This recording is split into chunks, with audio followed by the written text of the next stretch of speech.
Cinema. This is Sartaj. Victory Venkatesh, Anil Ravipudi వినడానికి ఈ combination బాగానే ఉన్నా నెక్స్ట్ సినిమా విషయంలో చేస్తున్న ప్లానింగ్ చూస్తూ ఉంటేనే కాస్త అతిగా అనిపిస్తోంది. విక్టరీ వెంకటేష్ ను మెయిన్ హీరోగా పెట్టి పేరుకేమో 1 కిలోమీటర్ పొడవున టైటిల్ ఫిక్స్ చేసేసి ఇండస్ట్రీని షేక్ చేస్తానని బిల్డప్ ఇస్తున్నారు. కానీ అసలు విషయం ఏంటంటే ఈ సినిమాలో వెంకీ పక్కన ఇంకో హీరో లేకపోతే ఈ ప్రాజెక్ట్ అమ్ముడు పోవడమే కష్టమనే టాక్ వినిపిస్తోంది. సోలోగా మార్కెట్ లేకనే వెంకటేష్ ఇలా మల్టీ స్టారర్స్ వెంట పడ్డాడా, లేక అనిల్ రావిపూడికి కథ మీద నమ్మకం లేక ఇలా హీరోలని పోగేస్తున్నాడా?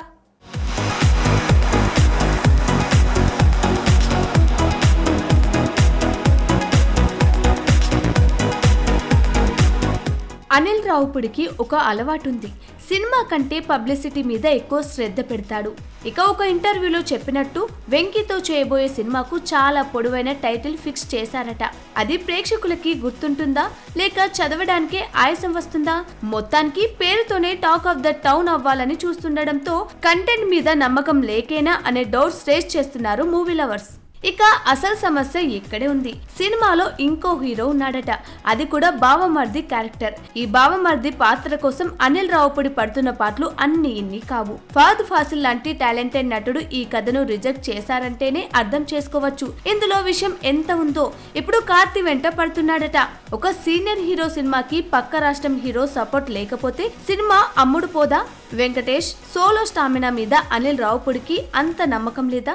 బావమర్ది క్యారెక్టర్ కోసం ఇంతలా పాకులాడడం చూస్తుంటే వెంకిని సైడ్ క్యారెక్టర్ చేయబోతున్నాడా అనే అనుమానం కలుగుతుంది కూడా. ఇక 2027 సంక్రాంతికి అనగానే ఏదో పెద్ద విజువల్ వండర్ అనుకుంటే పొరపాటే. అనిల్ రావిపూడికి ఉన్నది ఒకటే ఫార్ములా, అది ఫ్రస్ట్రేషన్ కామెడీ. F3 తోనే ఆ ఫార్ములా ఎక్స్పైర్ అయిపోయింది. ఇప్పుడు మళ్ళీ అదే పాత చింతకాయ పచ్చడిని సంక్రాంతికి వడ్డిస్తానంటే ప్రేక్షకులు ప్లేట్లు తిరిగేయడం ఖాయం. ఆదర్శ కుటుంబం లాంటి మంచి సినిమా తర్వాత వెంకీ ఇలాంటి రోత కామెడీ వైపు వెళ్లడం ఆయన కెరీర్ కే పెద్ద మైనస్. ఇక తమిళ హీరో కార్తీ కోసం అనిల్ రావిపూడి పాకులాడడం వెనుక పెద్ద స్కెచ్చే ఉంది. కేవలం తెలుగు, తమిళ మార్కెట్లను కవర్ చేయాలనే బిజినెస్ యాంగిలే తప్ప అందులో క్యారెక్టర్ కి ఇంపార్టెన్స్ ఉంటుందా అనేదే డౌట్. కార్తీ గతంలో ఊపిరిలో మెరిసిన అది నాగార్జున ఇమేజ్ వల్ల నడిచింది. ఇప్పుడు అనిల్ రావిపూడి మార్క్ కామెడీలో కార్తీని ఊహించుకుంటేనే భయం వేస్తుంది. మరి అన్నగారు వస్తున్నారు లాంటి ఫ్లాప్లు తిన్న కార్తీ ఈ అతి కామెడీని తట్టుకోగలడా? కాలమే డిసైడ్ చేయాలి.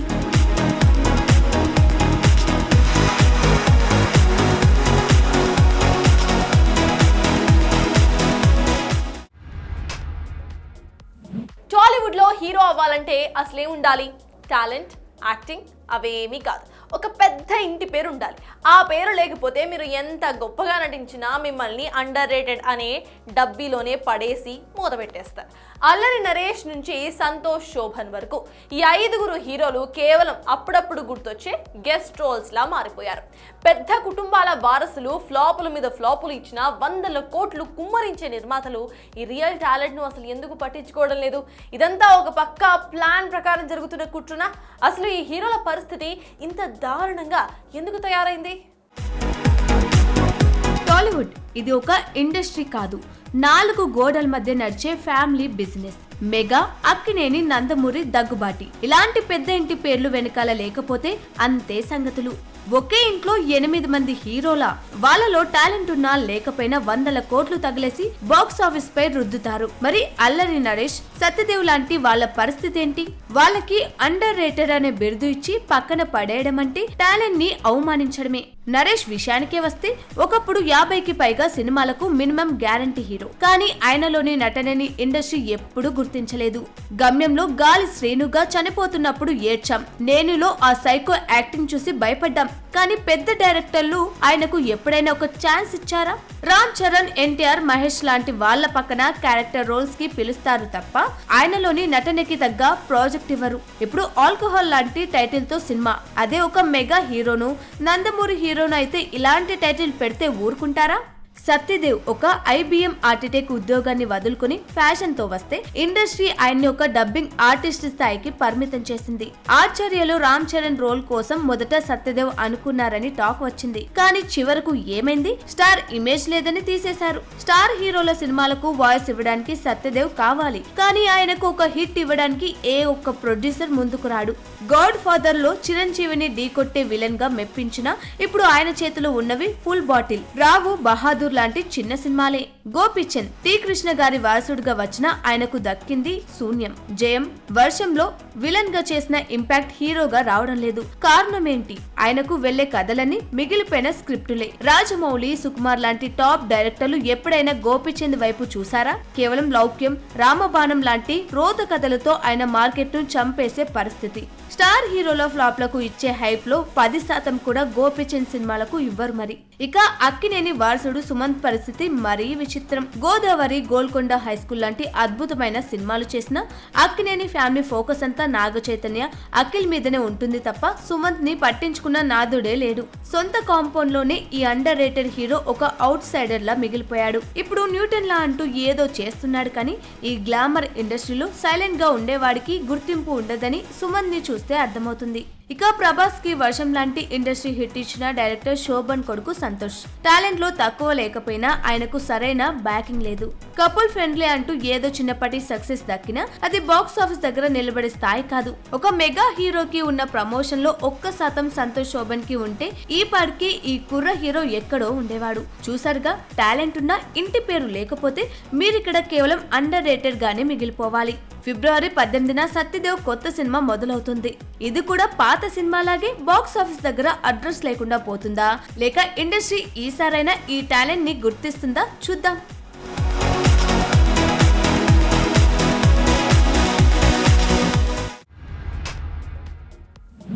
అక్కినేని నాగ చైతన్య, ఈ పేరు వింటే ఒకప్పుడు క్లాస్ సినిమాలు గుర్తొచ్చేవి, కానీ ఇప్పుడు కేవలం కన్ఫ్యూజన్ మాత్రమే కనిపిస్తోంది. తండేల్ సినిమాతో ఏదో 100 కోట్లు అనుకుని కలరింగ్ ఇచ్చుకున్న చైతు క్రేజ్ మీద ఇప్పటికీ కూడా ట్రేడ్ వర్గాల్లో అనుమానాలు బోలెడున్నాయి. కట్ చేస్తే పాత హిట్ సినిమాల సీక్వెల్స్ పేరుతో కాలక్షేపం చేసే వాళ్లతో చైతు సినిమా అన్న టాక్స్. అంటే అక్కినేని వారసుడి కెరీర్ ఇక డెడ్ ఎండ్ కి చేరుకున్నట్టేనా? సొంతంగా హిట్ కొట్టే సత్తా లేక మళ్ళీ నాగార్జున చాటున దాక్కుంటున్నాడా? అక్కినేని కాంపౌండ్ లో అసలేం జరుగుతోంది?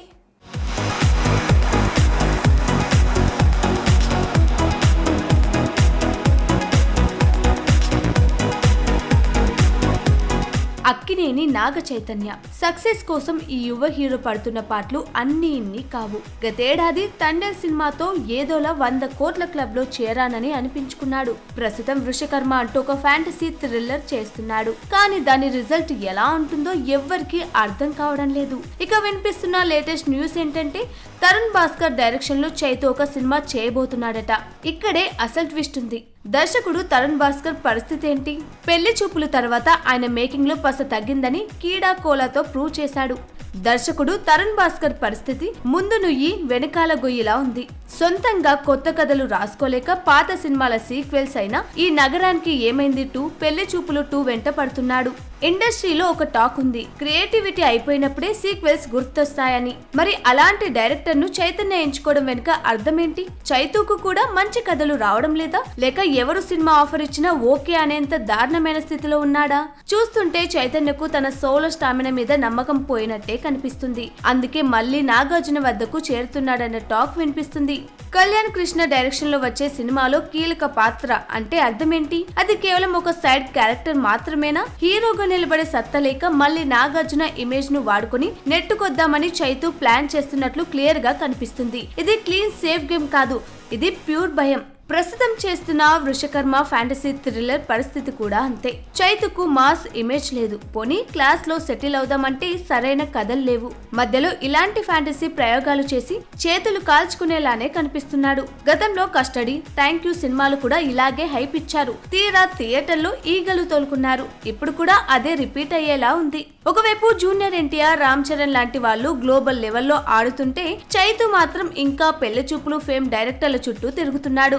తరుణ్ భాస్కర్ సినిమాలు కేవలం హైదరాబాద్ లోని కొన్ని ఏరియాలకే పరిమితం. మరి చైతుకు మాస్ ఆడియన్స్ అక్కర్లేదా, లేక మాస్ తనను యాక్సెప్ట్ చేయరని ఫిక్స్ అయిపోయాడా? చూస్తుంటే నాగ చైతన్య తన కెరీర్ ను తానే చేతులారా రిస్క్ లో పడేసుకుంటున్నట్లు అనిపిస్తుంది. తరుణ్ భాస్కర్ తో ప్రయోగం వికటిస్తే ఇక చైతుని కాపాడడం నాగార్జున వల్ల కూడా కాదేమో.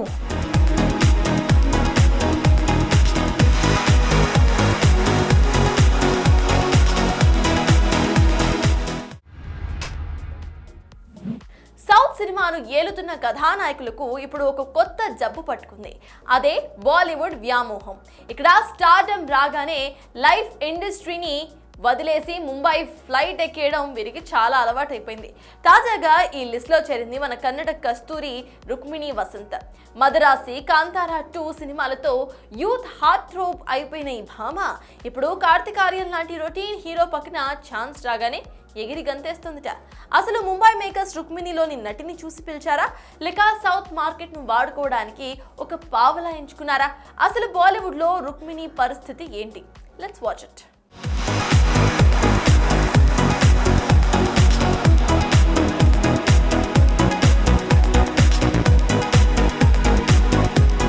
సౌత్ లో స్టార్ ఇమేజ్ రాగానే బాలీవుడ్ కి వెళ్లడం, అక్కడ ఐటమ్ సాంగ్స్ కో, గ్లామర్ షోకో పరిమితమై కెరీర్ కొలాబ్ చేసుకోవడం హీరోయిన్లకు అలవాటుగా మారింది. చూస్తుంటే ఇప్పుడు రుక్మిణి వసంత్ కూడా అదే బాటలో నడుస్తున్నట్లు కనిపిస్తుంది. కిల్ సినిమాతో హింసను వెండితెరపై పండించిన నిఖిల్ నాగేష్ భట్ డైరెక్షన్ లో కార్తిక్ ఆర్యన్ కాంబోలో సినిమా అంటే పర్ఫార్మెన్స్ తక్కువ, గ్లామర్ షో ఎక్కువ.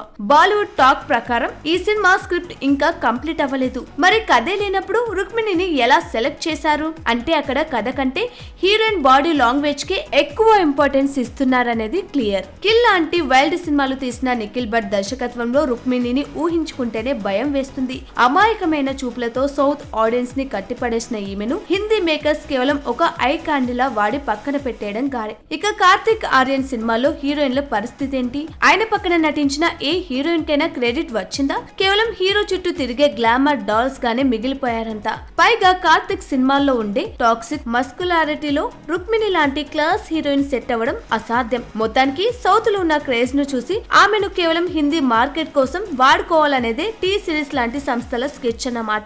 ఒక పక్క యష్ సరసన టాక్సిక్ లాంటి భారీ పాన్ ఇండియా ప్రాజెక్ట్ ఉంది. అలాంటి టైంలో బాలీవుడ్ పై మోజుతో ఈ చిన్న హిందీ సినిమాలకు డేట్లు కేటాయిస్తే ఇక్కడున్న క్రేజ్ కాస్త ఆవిరైపోవడం ఖాయం. ఇక ముంబైలో ఒక ఫ్లాప్ వస్తే చాలు, ఇటు సౌత్ లోను ఛాన్స్ అంతంత మాత్రమే. పూజా హెగ్డే లాంటి వాళ్ళే బెస్ట్ ఎగ్జాంపుల్. ఆమెలోని హోమ్లీ లుక్స్ చూసి సౌత్ ఆడియన్స్ నెత్తిన పెట్టుకున్నారు. కానీ బాలీవుడ్ ఎంట్రీ అంటేనే బికినీలు, ఘాటు ముద్దులు, లిప్ లాక్లు. వీటి కోసం రుక్మిణి తన ఒరిజినాలిటీని చంపుకోవాల్సిందే. మరి ఈ ముంబై మాయలో పడి రుక్మిణి ఓన్ ఐడెంటిటీ కోల్పోతుందా, లేక రియలైజ్ అవుతుందా చూడాలి.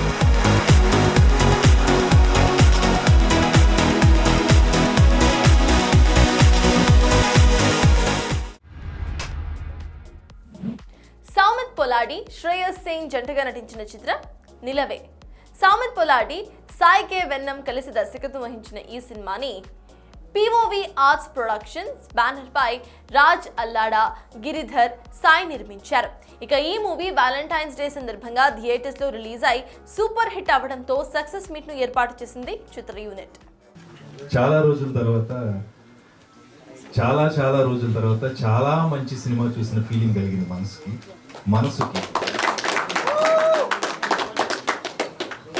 నాకు సినిమా చూసిన తర్వాత అనిపించాలని మాటలు ఏంటంటే, విశ్వనాథ సత్యనారాయణ గారి కవితలాగా, బాపు గారు గీసిన బొమ్మలాగా, నేటి జనరేషన్కి ఒక గీతాంజలిలాగా నిలవే సినిమా.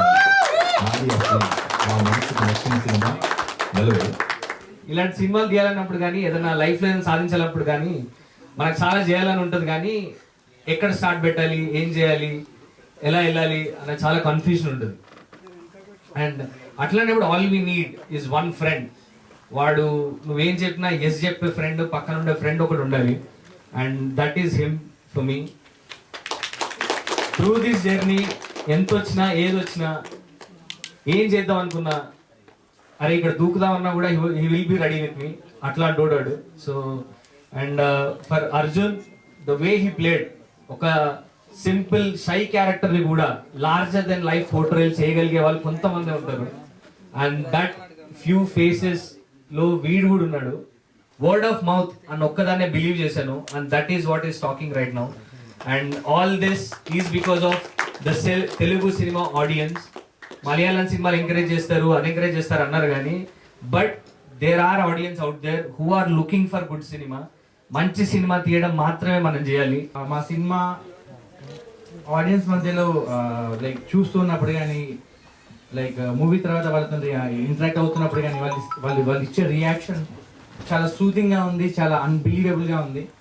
ఒక చిన్న ఇన్సిడెంట్ చెప్తాను. వేర్ రీసెంట్గా ఒక షోకి వెళ్ళినప్పుడు ఒక ఆవిడ అందరు ఫోటో తీయడానికి వస్తున్నారు, తెలుసు ఏదో వస్తున్నారు. అండ్ ఒక ఆవిడ మాత్రం పర్టికులర్గా శ్రేయసి దగ్గరికి వెళ్ళి ఆవిడని హక్ చేసుకొని ఒక 5 సెకండ్లు అలానే ఉంది, థ్యాంక్ యూ అని చెప్పి ఏడ్చుకుంటూ వెళ్ళిపోయింది. And that was something.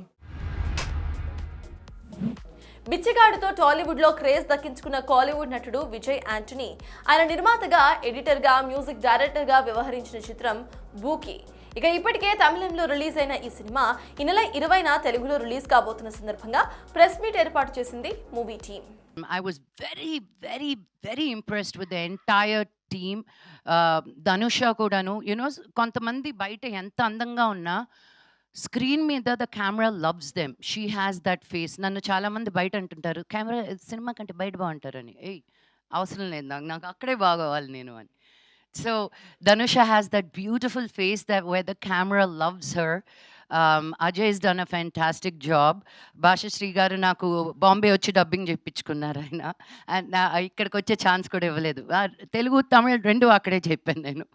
And Ganesh Garu, I think you have a fantastic future ahead of you, and I want you to know I said so.